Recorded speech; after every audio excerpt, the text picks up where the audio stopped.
What's up, guys? We are live. We have so much going on in the online YouTube CrossFit space right now. All the hype with all the individual workouts coming out. Our guest today, JR Howell, he's on Get With The Programming right now. He's going to pop over here in a few minutes. We're going to make the show really short and sweet today, and I do promise to play some funny old clips from some non-CrossFit Games throwback videos that will at least give you guys a few minutes of stuff worth going back and watching another time in full. But yeah, just going to make a quick one today. Sometimes you got to do what you got to do. Sometimes people change their schedule on you and you got to pivot. But yeah, short and sweet. I use the same line too. Sometimes that's better. As much as I watch pretty much all the Savant podcast shows and all the other shows, Coffee Pods and Wads and all that, sometimes the hour and a half, 2 hours, I can't do that every day. I can't stick to the whole thing. And I don't know how to get through the episodes of the shows to find the stuff that I really want to watch. It's one of the reasons why I like to keep my show 45 minutes or less, keep people's attention the whole time, give them something digestible 2 days a week. And I have more ideas for other shows down the road. But yeah. So, what's going on? Sticking to this thing, going back. I appreciate it. Those guys do a great job. I love that show. I definitely want to hop on with them in the near future and talk programming. It's funny that my show ends up being this throwback thing about CrossFit. Not that I don't know a ton about it, about throwback, because I spent the first 3-4 years of my CrossFit journey just going through old videos because there was no gym where I started back in 2008. So I had to self-teach a lot of the stuff, and a lot of my style came from these videos and then kind of molding it into my own thing. So I learned a lot about CrossFit through the old CrossFit media. And I just think that stuff is gold and people don't get to check it out as much now because it's kind of lost in the shuffle. It's way lost, way deep. You have to go digging through old YouTube archives or some impossible old CrossFit Journal stuff that is really super hard to find. So I like to bring it out for you guys. But a lot of people have asked me to do a podcast about programming. And there's a lot of shows on programming, like Shut Up and Scribble, Get With The Programming, all that stuff. And frankly, I don't know if the programming world needs another opinion like mine right now. Not that, I have some thoughts and feelings about it. And I'm sure JR will ask me some questions about it here when he pops on in a couple minutes. But yeah, I have ideas for the shows. I eventually want to graduate my YouTube skills to having a call-in show. I'd love to have you guys call in and share stories about things. I don't want to give away the topics that I want to get into, but real life topics. One of the things I do with Jump Ship, and my main focus, is programming for CrossFitters that have real life responsibilities. Like back in the day, my Misfit days, it was all about building those games athletes and the highest level of competition. But now it's about that middle range, that person who's got the job, the family responsibilities, all that, but they still want to maintain their fitness or build their fitness and stay competitive, whether it's in the indie field or the masters field. And that's sort of what my passion is drawn to, is the regular everyday person with the real life responsibilities. But yeah, so me and my wife have a deal. I'm going to slowly accumulate things to become more and more professional, but I have to grow the channel. So I've always had all kinds of ideas and things that I do. I guess I would just call myself half-assed with some of the things that I've done. My wife and I are kind of a two-person show for a lot of Jump Ship.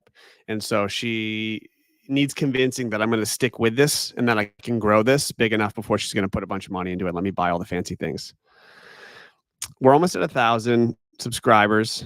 And so when we get there, I think she'll say, okay, you did pretty good. We started like 200 and change just from posting like shorts and old Jump Ship videos that nobody watched. And so we've added like 800 in the past 6 weeks, which is freaking unbelievable. I didn't know how fast it would go. So I think like probably 1,000, then probably like 5,000. And then by, 2 years in, if I'm at 10,000, I think she'll give me pretty much free reign to do whatever I want with it. So we're just going to keep it going. I do this for myself. I honestly just do this for fun. So I don't stress out about it. All right, we're going to get into a video. We're going to start watching some fun stuff. Hopefully JR pops out at some point. If not, it's no stress. I'll reschedule with him anytime. I know he's busy with the other show. It's really totally cool with me. So let's get into some fun stuff real quick. Old throwdown videos from the HQ. One of my favorites.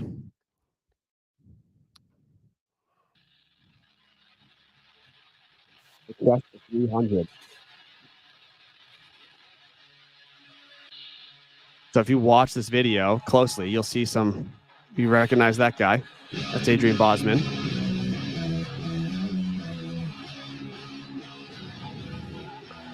I don't know who that is. Maybe somebody in the chat should. I should have researched everybody in here.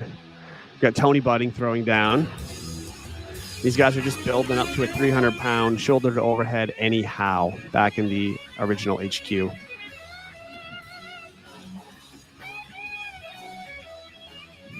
What's up, dude? What's up? Have you ever seen this video?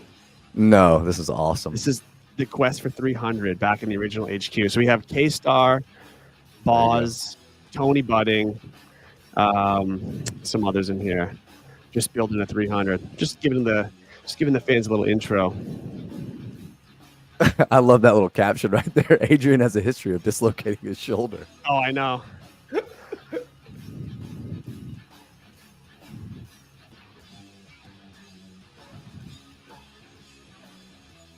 Wow.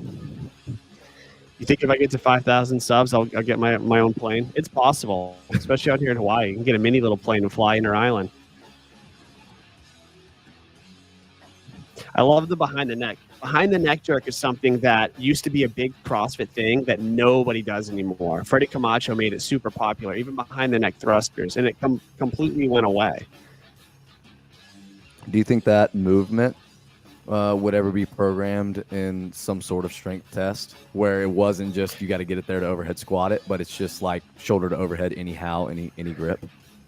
I may be mistaken, but I think they've only done it once at the games. They already did it might have been after Pyramid Helen. It was a shoulder to overhead anyhow. Yep. And I think was it anyhow that year? Okay.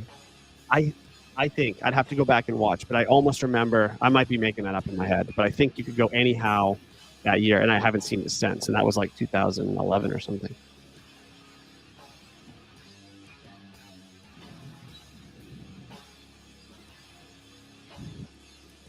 K-Star getting close with a beautiful head of hair.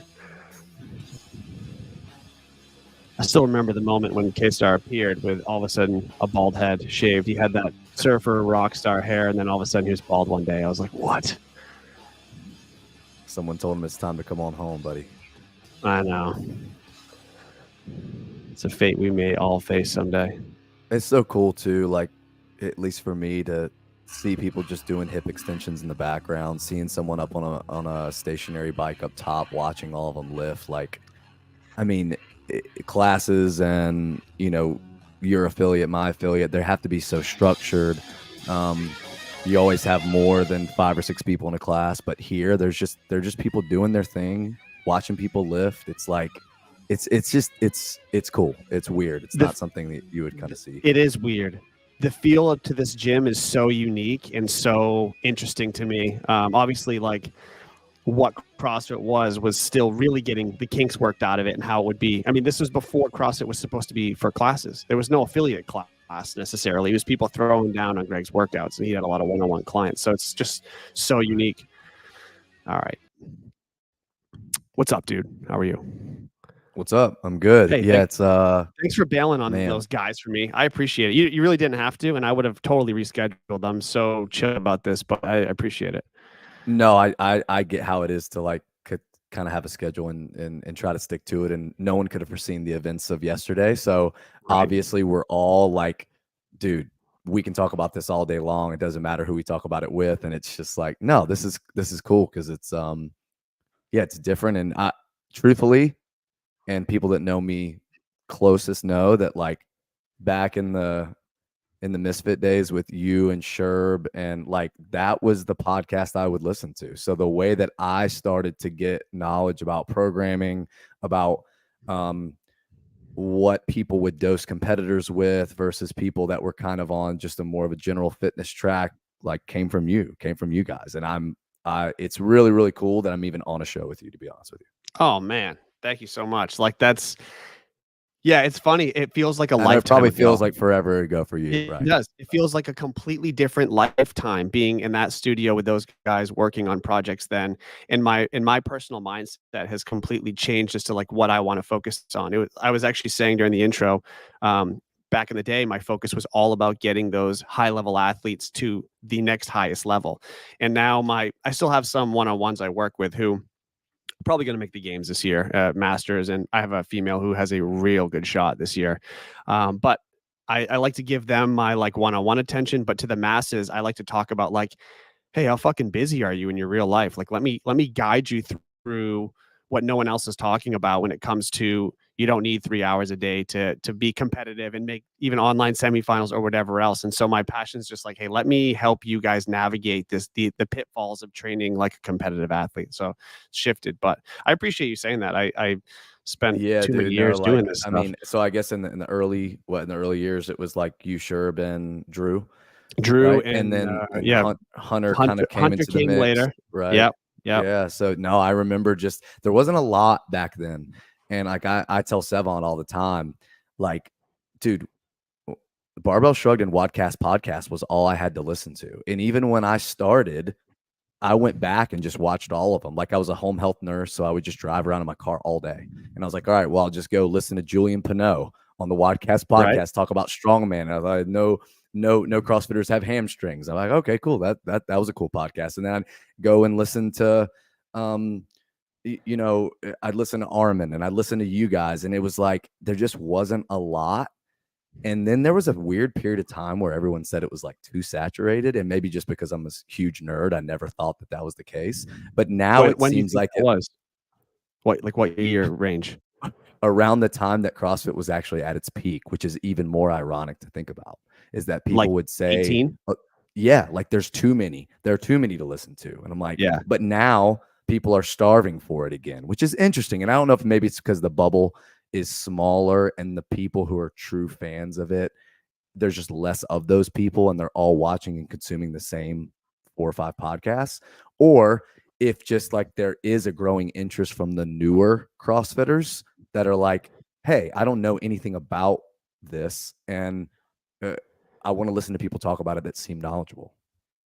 Yeah, that's so interesting you say that. I think I agree with like between 2016 2018 is when we started to see the rise of some of these other camps and some of these media like superpowers. So like you were seeing what's Rich doing turn into mayhem. You were seeing Training Think Tank came on the scene probably a little before that, but started gaining popularity. Invicta started putting more stuff online. Comp Train was popular back then. So like all these big camps were becoming the thing and everyone was putting stuff out. And it was like the Wild West of programming world back then. Like everybody and their brother thought they could start a programming company. And then a lot of things really fizzled or changed. And then after COVID hit, it was like someone pushed a reset button on the CrossFit field. I was disconnected. I had left, Misfit and had all that drama going on.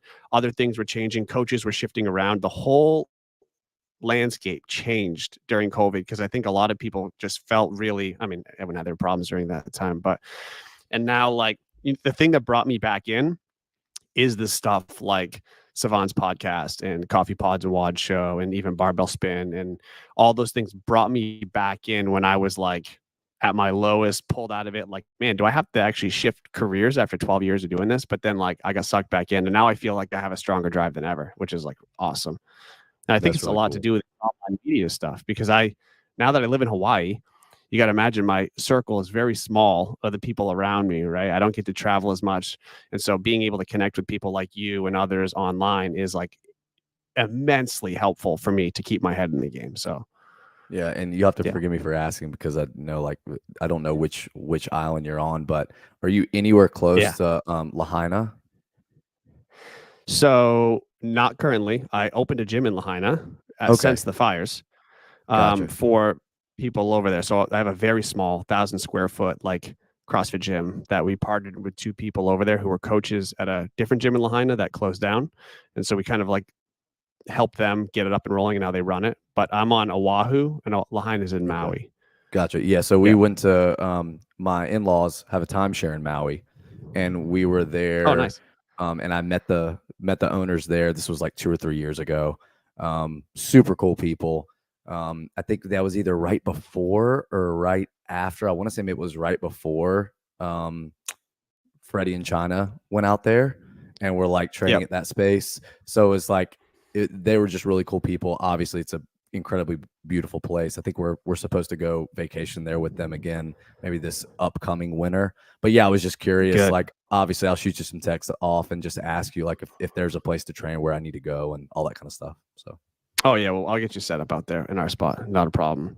I'm not seeking games athletes out. We'll put it that way. If someone seeks me out for a specific reason, I'll always have the conversation with an athlete, and if it's a good fit, I'll consider taking them on. But it's not my primary focus anymore.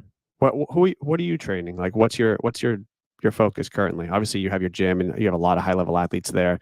But like, what's your drive right now? Yeah, I would say that my first and foremost is dad. I've got a 2-year-old and a 5-year-old. One is in kindergarten. The other is just kind of like with me. And with my first one, we were opening up the new facility, and like she just come to work with me every day. So I would say like my wife messes with me. It's just like, you're not a babysitter when it's your own kid. It's not babysitting. But I tell her all the time, like I'm just so that we don't have to pay for childcare, right? So my kids are at the gym with me a ton. Take them to school, pick them up every day. I do have some help from like my parents that live like within an hour. So like one day a week, I'll take my youngest down there and I'll get some stuff done at the gym, cleaning or like reorganizing stuff. Like, all the things, there's always something broken that needs to be fixed, all that kind of stuff. Dude. So I would say dad, and then for sure, like the affiliate members running the gym, and then, the competitions, like trying to still put on 2 good quality competitions a year and just try to grow those. Peter's been huge to like help me embrace the idea of like, hey, dude, what you're doing is really cool. And like, people are taking notice, and you need to like be more open to people wanting to support you. So you're not just doing it as a labor of love every year. You know what I mean? For sure. That's been it seems like awesome. People are all about it. It seems like I hear nothing but good things about the competitions. I hope so. I told a couple people from this past weekend, they were like, everything's run so smoothly and like you guys do a really good job. I'm like, 5 years, I hope so. Like if I'm not in 5 years, if I don't have some of the kinks worked out, I need to figure out something else to do with that weekend every single year. But competitively, athletically, definitely let that go, put that to the side. It was cool. I still am like extremely selfish with my own fitness and probably a little bit too obsessive with it. But at the same time, like you probably get this, if I'm working with someone in the gym and they have competitive aspirations and they ask me like, how fast do I need to be able to do rope climbs? And I'm like, well, what do you mean? And they're like, well, in quarterfinals workout, how much does my rest need to be? I'm like, well, if you're going to qualify for a semifinal, like it's probably got to be 5 seconds or less between reps for all 10. I'm like, what do you mean? I was like, well, you come down, you leave your hand on the rope, you count to 3 and you jump back up. Like that's what you need to be able to do. And I think if I can do that myself, it gives a little bit of street cred to the person listening. Because they're like, oh, whatever, dude. Yeah, you're telling me 5 seconds, but you can never do that. So it's interesting. People ask all the time. I think Peter had this as one of his debate questions. Do you need to be able to do it to coach it? Not necessarily. But if Seth has worked with this game's athlete, this game's athlete, this game's athlete, and this game's athlete, and he tells you, no, dude, like you got to be able to do 30 ring muscle-ups for time in 2 minutes. And you aren't going to look at Seth and say, well, can you? He's just going to say, yeah, look at all these people's times that I have and the years that they made the games. This is what their times were, dude. And they're going to say, okay, I'll shut up now.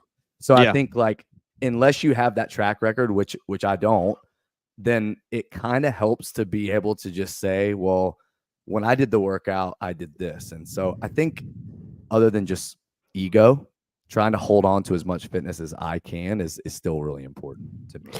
You know what though? That is, I mean, that's a whole deep topic you can get into as to why that is actually crucially important. And I think business aside, having that drive to continue to stay fit for yourself, your family, like you are a support system for however many members you have, however many coaches you have.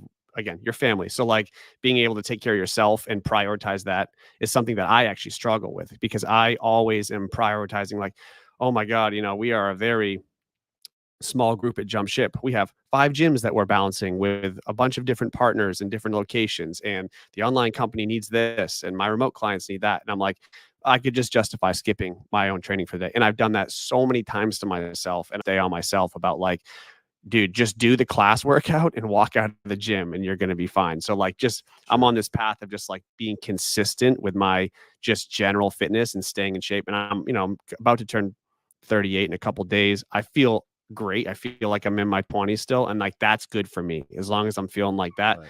And like you said, I've never been competitive and I came up training games athletes as I was learning how to coach and all that stuff. And so now I get to lean on experience of dozens of others in the past, which is obviously a huge benefit for me going forward, just like endless amounts of data to draw from. But someone wants to know, you're going to go to the games again? No,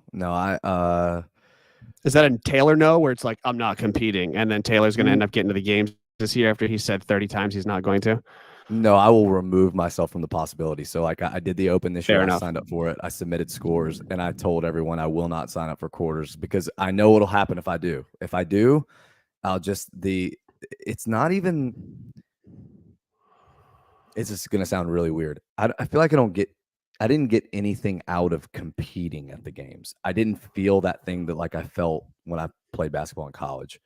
What I thought was really cool was just being in the warm-up room, watching Rich warm up, and then watching Jeff Adler warm up, and watching Pat warm up, and watching people's kind of like how they did things. That was what was really cool for me. The competing part of it did nothing. I love to train, and if I'm by myself in the gym, if I'm here at the house, like I just love to work out. I'm a cortisol monkey junkie. I love to train hard and I love to push myself. The competition part of it doesn't do a lot for me, but there's a weird like, well, I want to make sure I'm still good enough if I wanted to be. So it's like, do I sign up for quarterfinals and just do it to be like, yeah, okay, I'm good. Well, that's just, I mean, are you doing it for you? Or are you doing it so everyone else knows that you're still good at CrossFit? And so I'm like, your answer to me is clear. Your answer to me is clear. You are a coach who wants to stay fit. You're a coach. And that's so clear. The fact that you go into a warm-up area and you're not focused on like, oh my God, like just stressing beyond belief about how you're going to do in the next workout. You're like, hey, look at that guy. Let's watch him and take something from him. Hey, look at that guy. Let's watch him and take something from him. That you have the same brain as me in that sense. Right. I'd go back and, when I was coaching athletes at that level, like in the warm-up area, I'd give them a basic warm-up to start with, and then I was trying to steal all the info I can, looking around at what other people are doing to prepare for the event. Like I was just trying to absorb it like a sponge. All right, we're gonna get into another video.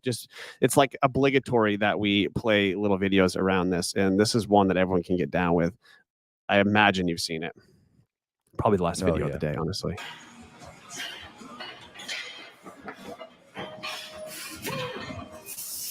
Here we go. This is Game Strong right here. Yeah. Nice. I don't know if you've gone back and you've done the Tahoe Throwdown videos. There's so many of them. But do you remember you probably remember who asked him, but someone asked Dave Lipson, "Hey, when are you gonna take this stuff seriously and beat all of us?" Like that was an exact question. And I don't remember if it was like Pat Barber, or if it was someone just asked him that a little bit tongue in cheek, but I think they were being serious. They were just like, "You're the strongest person in the sport. You're a freak. When are you gonna basically apply yourself so that you can win the games?" And I remember his answer wasn't that great. It was never like, "Oh, I'm gonna do it." He never got pumped about it. You could tell he wasn't that into it. Right. God, I love watching Dave lift. My goodness. It's actually like not the worst amount of weight ever, but his position. Yeah, especially for a good morning. Jeez. Right.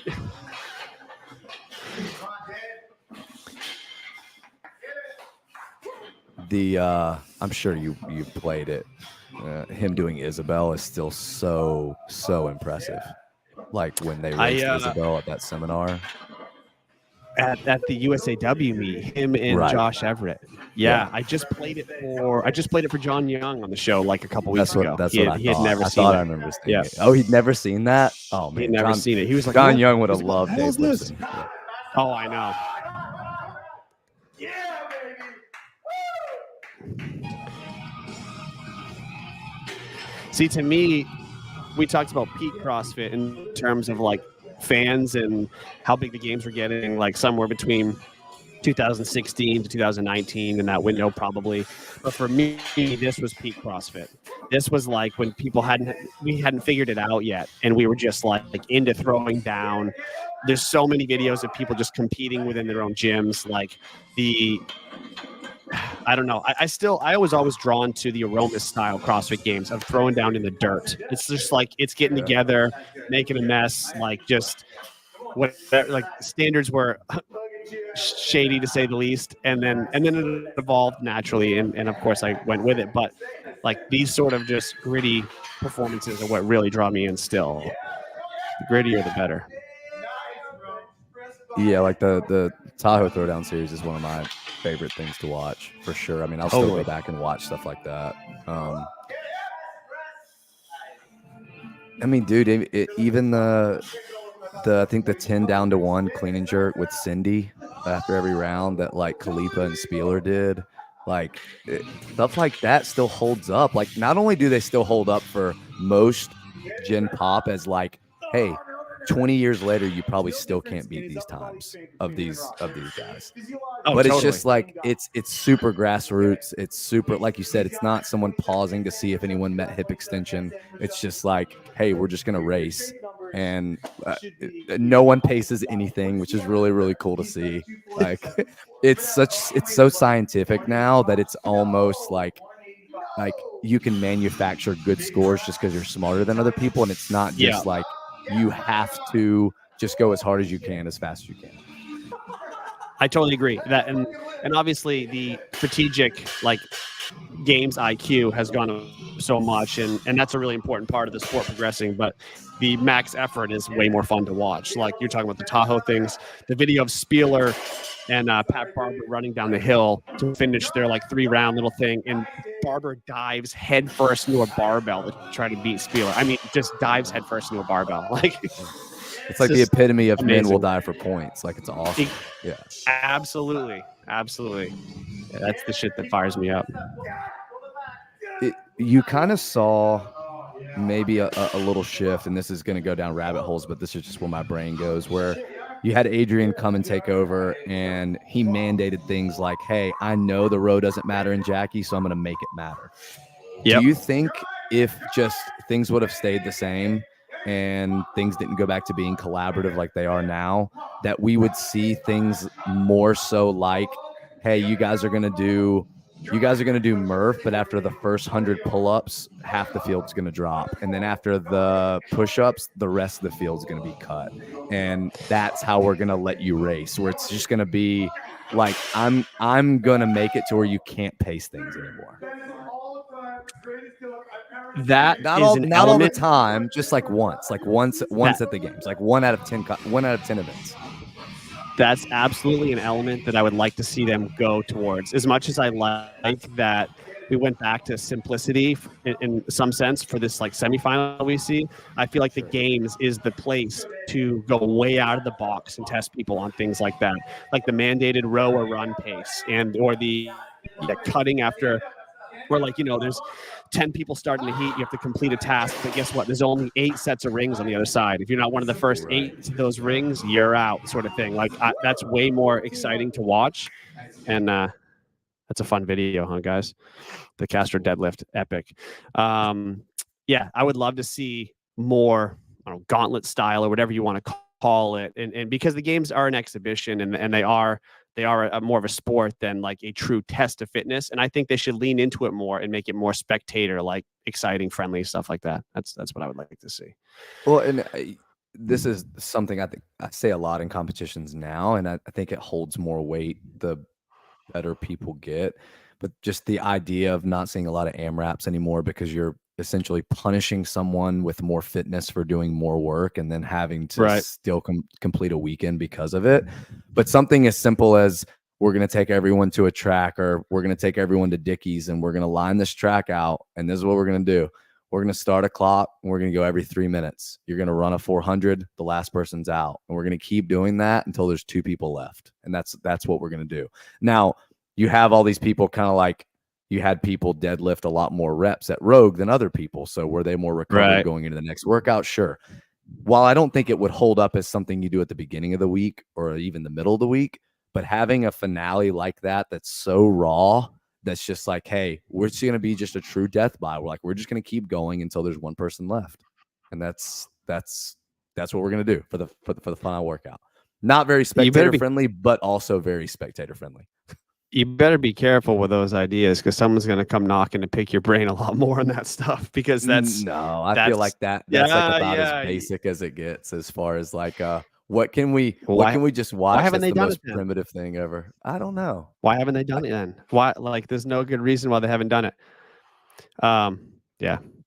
Well, unfortunately, I want to do this again with you soon. Super short show today, so I got to wrap.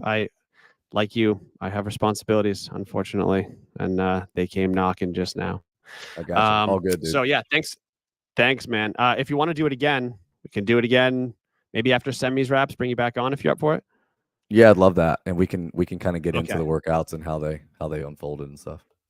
Hell yeah, and we could talk about what's coming up for the games and everything else. So we'll definitely do another episode soon. Sure. Guys, thanks for watching. Truly appreciate it. We're gonna try to do another show on Tuesday. We'll just keep this rolling, having fun with it, and I appreciate everyone that comes and joins us. Dude, thanks again. We'll chat with you real soon. Yes, sir. All right, see you.